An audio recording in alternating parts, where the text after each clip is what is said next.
لكم حدا ليك نيرسي نبي كريستيان ليكي مالي تمهار أنت هيكونهم بجوبو يونيفرسيتي زي أتويلهم مرج أبزحهم سلام تاي مسلكم نايلهم ممهر نتزنا بركاي إمنتي زت خلكا نتزنا بركاي عفلتو كابو مرها يزبر زيلك أدم سلام تاي هم يجرو أبي علت ما أستجري لي حتى كامون ختم اللص صبوا عمر نيري لو مقر يمس أما نتزنا بركاي أمنت زين تخانقه بي كم زين تخانقه سي بلا كامو تزنا بركاي أمنت من أربعة كابتم هاركو خم زين تهالو خيلو أبزيد اللي مرج أيد وكايلو كابو زخوف ودحيرهم زمسر ما مهرانا لويلو حقي وي حسد بالي بالما نتزنا بركاي حق تمهير يلك عند خركاس حسد حزام لك مسمى بهريو زيس كم يجري هم حقي ممهر المسبلو نعها اكس وهايد سلازي حسد يوم زلا مرو هايد حقي يكو تعصبوا هلا مالتي سلازي اتا قنعت تمرت تبهال سلام انتي عن حرت باهيل ግን ምርጫ አይሆንም ማለት ታሃተት ከ ብጉብ መምላሽ ስለምንታይ حرت باهيل እንደዚ እንደየም ተተባይሉ እንደዚ እዚያ እንዲያን ይመስለኒ ይልካ አትغير ማለት ስለዚህ እዚህ መልስ የለኒ መብዛት መልስ ይብላል ወይ ድማ ኩለም መልስ أربعة اسميو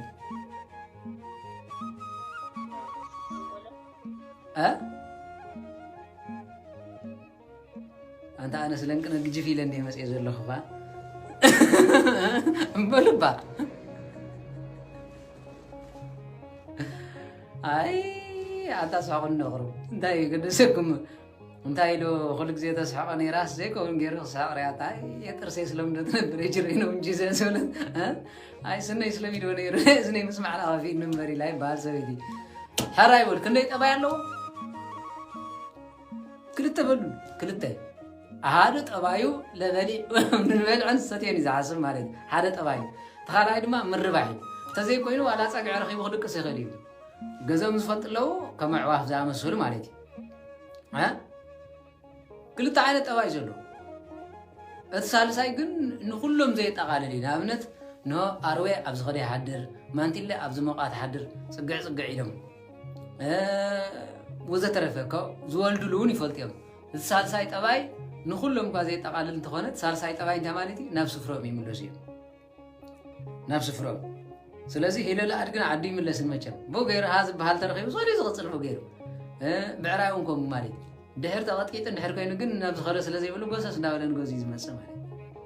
ካላይ ድማ ስላል ያዝ በሐላል ስላል እንስሳ ማለት አብቱ ዝኸደውን ሳዕርን ተብዚሕ ካሉ ወኽነብር ይኸዲ ስለዚህ ዳርጋ ቋም ገዛ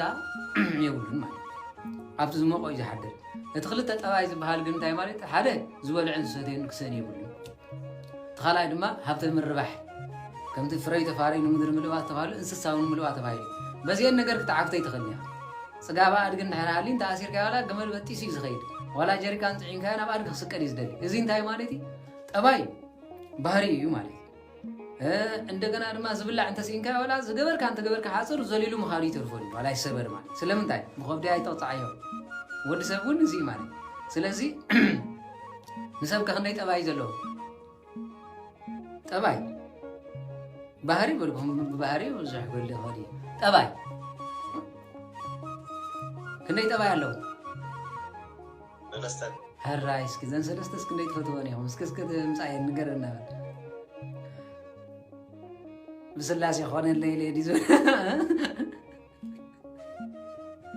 هالرايم تصبر نايس بكل ولا أنت تبغى يكون معنا يتفضل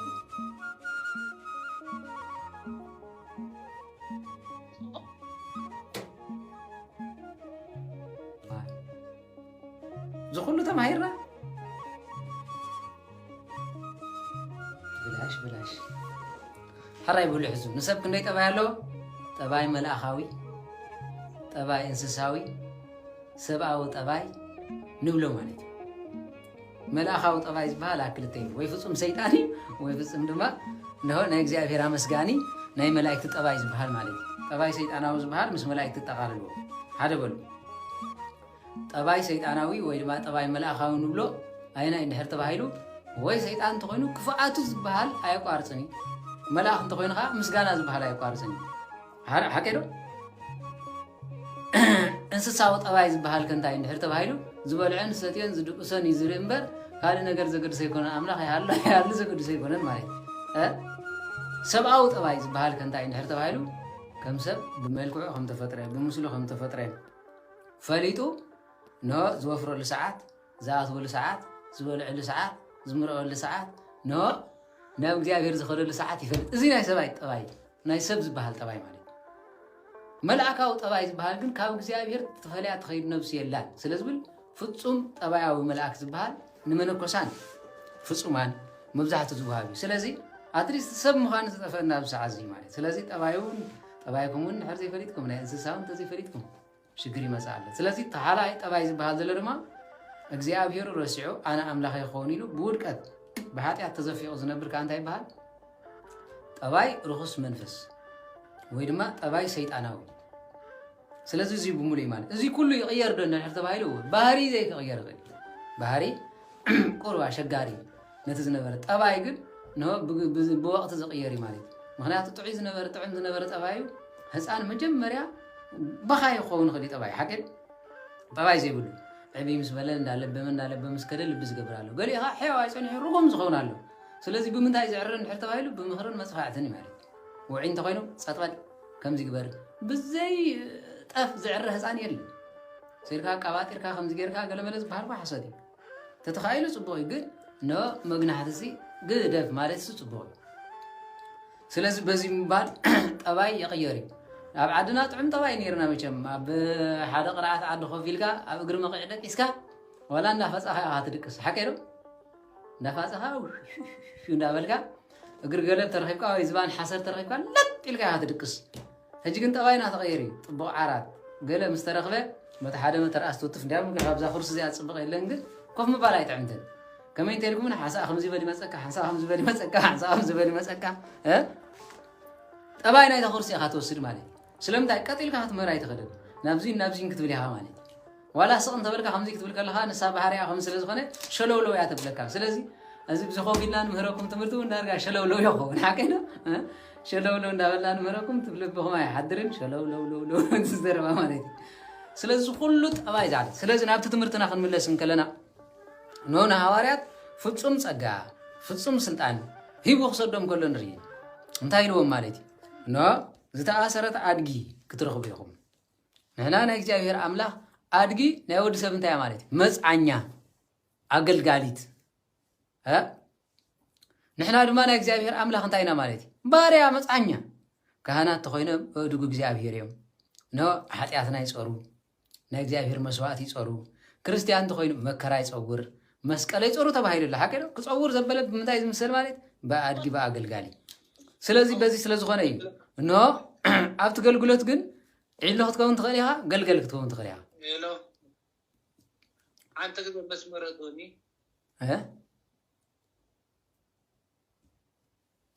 ትውዒድ ኣለኹም ለዚ መስመር ዶኒ ስለዚህ እንታይ ያኽብለኩም ደልየ ማለት ስለዚህ በዚህ መሰረት ምግባር እንታይ ማለት እዩ እንሆ ከይድኩም ኣምጽዎም ነታ ኣድጊ ዝበልናያ ሕጊ ስርዓት እንሆ ውላድ ተዕቢ ደቂ ኣናበይ ክትከይድ ከላ መቸም ናይ ኣድጊ ጽቡቕ ባህር ዘለዋ ዒላ ናብ ዝጎረየት እያ ትጎይ ሓቀይዶ ወላዲ ቀሊል ነገር ኣይኮነን ስለዚ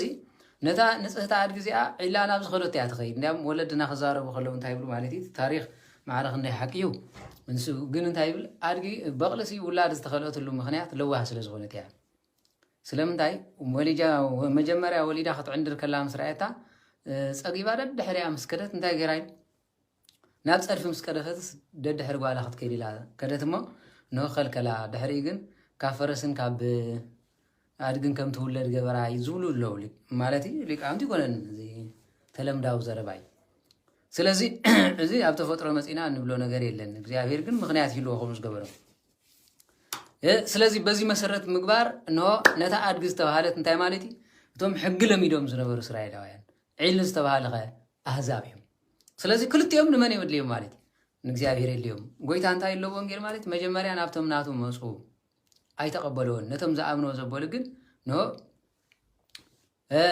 بسمون زعبون زبلجن سلطان هابوم زبل وانجيل يوحنس معرف حرق قطر 14 እስከ 18 ንረኽቦ ቃል ስለዚህ በዚህ መሰረት ምግባር ኩላትና እግዚአብሔር ነድልዮ መኻና ይነግር ማለት እዩ ነድልዮ መኻና ስለዚህ ቀጽሉ ንሐዋርያ ድማ ፍጹም ስልጣን ከም ዝሃበው ዋናውም ዝባሃል ዘሎ ግን ነው በባርነት ዝገዝኦም ዝነበረ ፈጣሪዮም አይኮነን ስለዚህ በዚህ ሰዓት ዚ ንዓና ገዛኢና መን ማለት ገዛእና ይዛ ዓለም ዲያብሎስ ገዛኢና ኮይኑ ኣሎ ስለዚ ማንም ሰብ ነው ዋላ ዋንኦም ኮይኑ ሒዝዎም ኣሲርዎም ዝነበረ እንታይ ናበይ ደሊኹሞም ተይልዎ ንጎይታ የድልይዎ እዮም በሉ ስለዚ ሎም ኣጋንንት ከተውፅእ ከለኻ ናተይ ፈረስ እዩ ናተይ በቕሊ እዩ ናበይ ደሊኻ ዝብላ ኣለ ሓከኢሎም እዚ ናይ ጎይታ እምበር ናትካ ኣይኮነን ዞር በል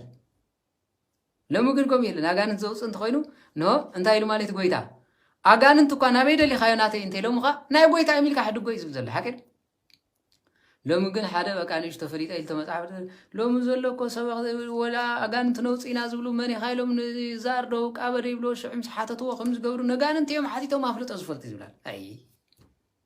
ጎይታ እንዳሉ ባዕሉ ሕት እንተ ሓቲቶም ኹም ከምዚ ይበሉ ዝብል ጎይታ ሲላፋልፍ ንርኢ እንዲና ክንደይኹም ኣይበሎምን ወንጌለ ማቴዎስ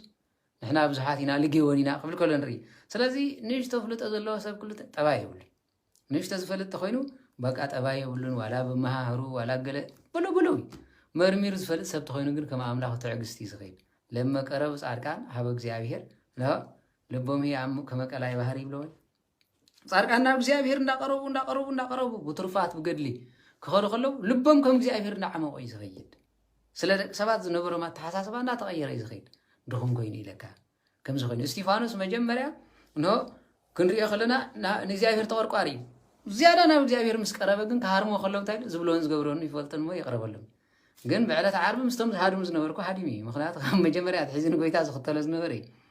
هدم كبهال كله حديمي دحر صقا منفس قدوس مس حدرغ انتي مالي حلنا نا እግዚአብሔር ክስከም ገይዱ ናይ ጻድቃን حلنا ና እግዚአብሔር እንዳሆነ ይዝኸይ ሻምናይ ማዕረግ ምስ በጽሑን ኮን እግዚአብሔር አይሐትን ቆይ ዝብል ነዚ ደሊው ናብነት መልአክ እግዚአብሔር አበስር ተባይለ ኸይዱ አፍለጉ ይመኸይድ ከሎ ንሪ ንምንታይ ኮም ገይር ካይል እግዚአብሔር ሓቲት ወዲ ንዘካርያስ አብስረ ኢለካ እምበሪ አፍለጎ መደ ኢለካ ኢልዎ ኣይቦሎን ሙሴውን ናይ እግዚአብሔር ጸጋ ምስ በዝሕልኮ ነቶም ዝዝሙ ዝነበሩ ነቶም ሰብ ዝቀትሉ ዝነበሩ ዓይኒ ዘንቆረ ዓይኒ ይንቆር ሰበይታ ድማ ተበዲላትካ ከም ዝጌርካ ፍትሐያ ኢሉ እግዚአብሔር ኢልዎ ኣይቦሎን ግን እንታይ ይብሉ ማለት ትረት ልብኹም ርእዩ ድሕሪ ኣነኻ ስልጣን ስለ ዝሃብኮ ንሱ ድላይ ክገብር ይኽእል እዩ ሕጂ ኸ እንታይ ይብሉ ማለት ኖ ካህናቱን ኣብ ሰዓት እዚ ልቡ ብሓጢኣት ዝወደቀ ኣካይዱ ዝኸፈ እንተርዮም ስልጣን ኣለዎም ከምዚ ክገብሩ ዝብለኮ ነዚ መጽሓፍ ማለት ስለዚ ፈሪጥካ ንኹሉ ምግባር ዝመስሎ የለን ስለዚ ሙሴ ንጎይታ እንታይ ኢሉ ማለት ነወብቲ ሸውዓተ ንስቲ ዝነበራ ሰበይቲ ነይራ ሰብኣይ ዝነበራ ሰበይቲ ነይራ ኣብ ዳግማይ ትንሳኤ ስንመን ክትከውን ስለ ጎይታ እንታይ ኢሉ ማለት እዚ ከም መላእክት እዮም ዝኾኑ ኢሉ ድሕሪኻ እንታይ ኢሉ ንሰበይትኻ ፈቲሕካ ስደዳ ኢልና ነይሩ ሙሴ ሞ ንስኻ ሕጊ ሙሴ እንታይ ዝብል ሕጊ ሙሴ ጥሒሱ ክብሎም ከሎ ሙሴ እኮ ክፋት ልብኹም ርእይኹም ኢልኩ እምበር እግዚአብሔር ኣምላኽ ኢልኩም እንታይ ይበሃል እዚ ቤተ ክርስቲያንና ፍትሃ ብሔር ነቢያት ይኹኑ ጻድቃን ይኹኑ ዝለዓለ ጸገም ምስ በጽሐ እንታይ ይግበሩ ማለት ጃጅመንት ይወሃቦም ከምዚ ግትግበር ከምዚ ግበር ክብሉ ሙሉእ ጸጋ ይወሃቦም ስልጣን ይወሃቦም ነዚ ስለ ዝኾነ እዩ ድሕሪኡ ኣምፃ ቢልኮ እግዚአብሔር ኣምላኽ ንኤልያስ ዞም ህዝቢ እዚኦም ስበኽ ኢሉ ከዓብዮ ከሎ መጨረሻ ኣብዮም እንታ ኣበይ መኻድላይ ካግበር ስለ ዝበለ ኮይ ሰማይን ምድርን እንታይ ትኹን ኢሎ በኣኹም ልጉምቲ ትኹን ድሕሪ እግዚአብሔር ኣምላኽ ግን መፅኡ ንህዝቢ ዝርህርህ ስለ ዝኾነ ሰማይን ደመና ኣለጉምካዮ ንስኻ ግን እንዳበላዕካ ትነብር ኣለኻ ንትኻኹም ዝከልከሎ ነቶም ህዝቢ ዘከሮም ይብል እዚ ክርደአኩም ኣለዎ ስለዚ ሃብተ ጻድቃን ረድኤተ ጻድቃን ክርደአና ኣለዎ ኣብዚ ከዓ ንሃዋርያት